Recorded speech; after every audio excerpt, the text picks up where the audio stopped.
And there's an intro video, I'm told. All right. Okay, so my name is Eli Reese, and I am with GeekGirlCon, and I'm here today to talk to Starfighter Smalls, Hello. who is not wearing the Geek Girl t-shirt. So we're going to talk about confidence through cosplay today, and I have to admit to you that I'm one of those people who I am intimidated by cosplay. Don't be. Even as a kid, Halloween, hated it. Loved the candy, hated it. Love giving little children dressed up candy. But so I'm looking to you for a little bit of help here. For a little help. I think I like to think that I'm more than qualified. Excellent. So I think everybody should cosplay. No bias there. No bias. No bias. No Okay. bias. So, questions. What do you feel is the most common factor holding people back from cosplay? Confidence is definitely one thing. I think that is the biggest factor because when I started out, I tagged along with my cousin who was a cosplayer. I hid in their shadow the entire time, feeling not good enough because when you start out too, sometimes your skills aren't as developed as someone else's skills who've been cosplaying for 5, 10, however many years. And so I feel like sometimes you look at those cosplayers and go, well, I don't look like them, so I also don't want to cosplay because I don't look like them. Right. So it's like expecting a little kid basketball player to play like LeBron. yeah. Yeah. No. Yeah. Doesn't It's not going to happen. No. But finding community, finding people Yes. to role model, and that was a big thing for you. It was definitely a big thing. I found community, just honing my skills. Like I still get kind of like part of myself where I'm like, oh, I don't think I can make this costume because I don't have the skill set. And understanding that it's okay to also fail. God, yeah. And make mistakes and do trial and error. I did my first competitive piece with something that I didn't know if I could even do it. Found out last minute, made the whole thing in a month. It was a foam kind of armor, and I spent so much time remaking this like one specific piece of it because it just wasn't it. And then by the time I hit the 4th iteration, I was like, okay, this is actually good. Like I can do this. Right. Yeah, you have to fail like forever Yeah. before you get it right. And Yeah, exactly. with so many other things in life. So what do you think is an easy way to get started into cosplay? Like where do I start? I mean, I could probably follow people around here, but I'm not sure. They may think that's a little weird. So how do you encourage people to gain this confidence? I think if you're starting out and you don't have that community, like you've never been to a convention, or when we had COVID, everything was online, so everyone was kind of like secluded in their own like little bubbles at home. I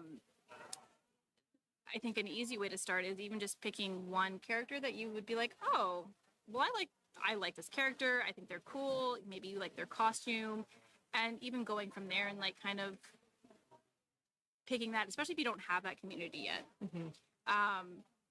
And so I think just kind of simplifying it down, like don't really think big picture, but I don't know, like my first Captain America was a bodysuit. And it was not flattering at all compared to some of the more detailed costumes that are out there. But it was just, I was like, I like Captain America. I'm going to make it work. And that was your first cosplay? Yes. My first official cosplay, we'll call it. I was a theater kid. I was into everything. Okay, so you had a head start there. A little bit. Cool. But yeah, so I think if you don't quite have that community, just start with something that you want to wear. Something, a character that you even like I don't know, there's characters that I mentioned Captain America. Right. I think Steve Rogers is an aspiring character, and that also helps make the decision as well. So if you pick a character that you want to be like, I think that is also a good place to start. Excellent. Makes the journey easier. Well, and it's interesting too, like you talked about, like not feeling enough.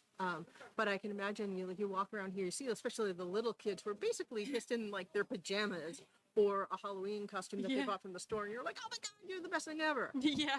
No, we all have to start somewhere.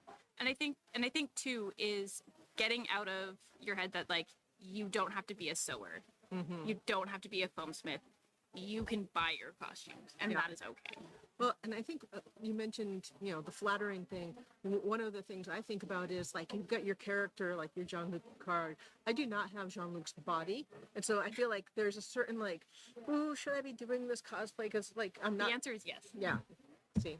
The answer is yes. But there's the barriers in your head, right? Yeah, and that's the hardest part is we're our worst critics.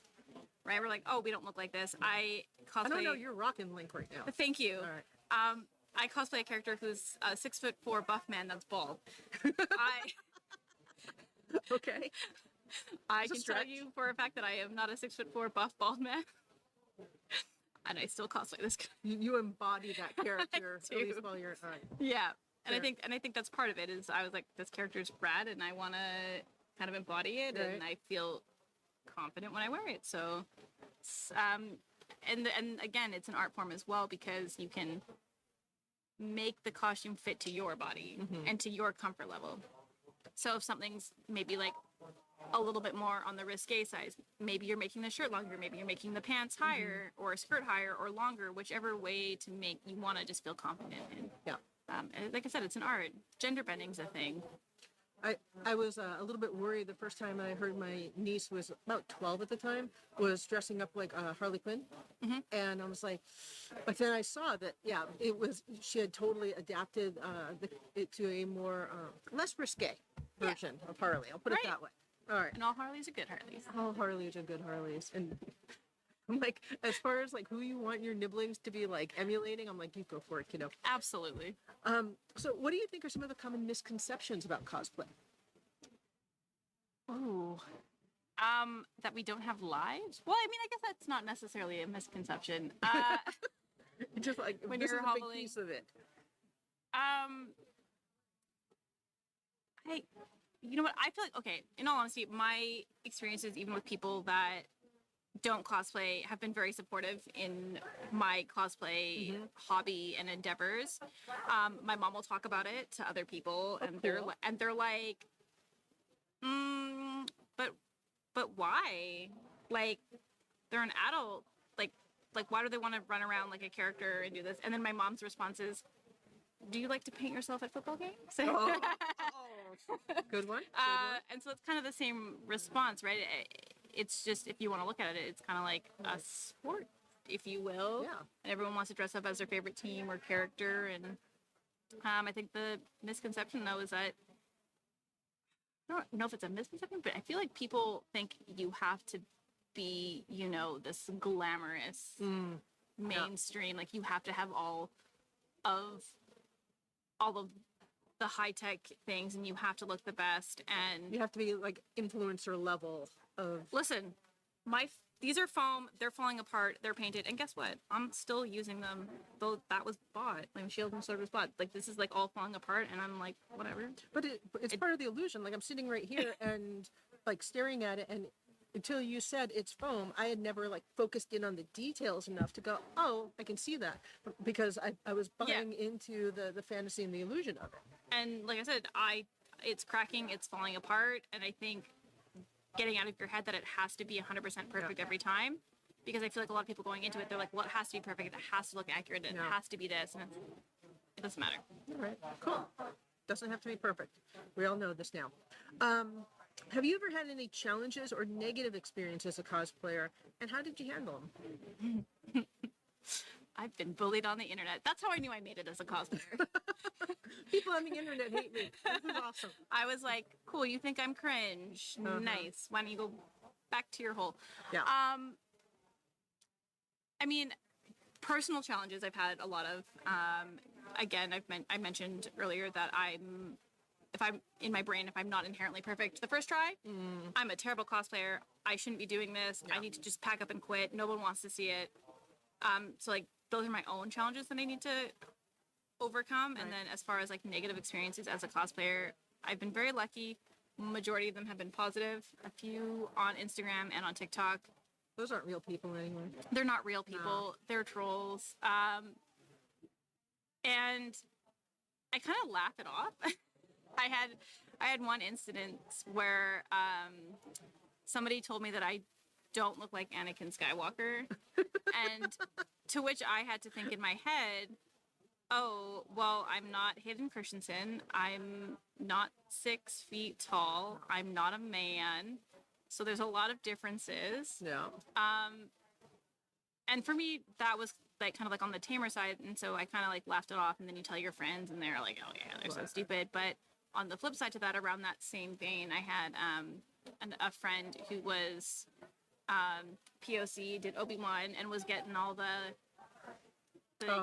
getting all those like, well, Obi-Wan's not, whatever POC race, or like whatever. you're not, and that's kind of why I made my video in response to that, because I was like, this is not appropriate. It doesn't matter. We're here to have fun with it, and there's people that are getting bullied for a variety of things, and it doesn't matter if you don't look like the character. Who cares?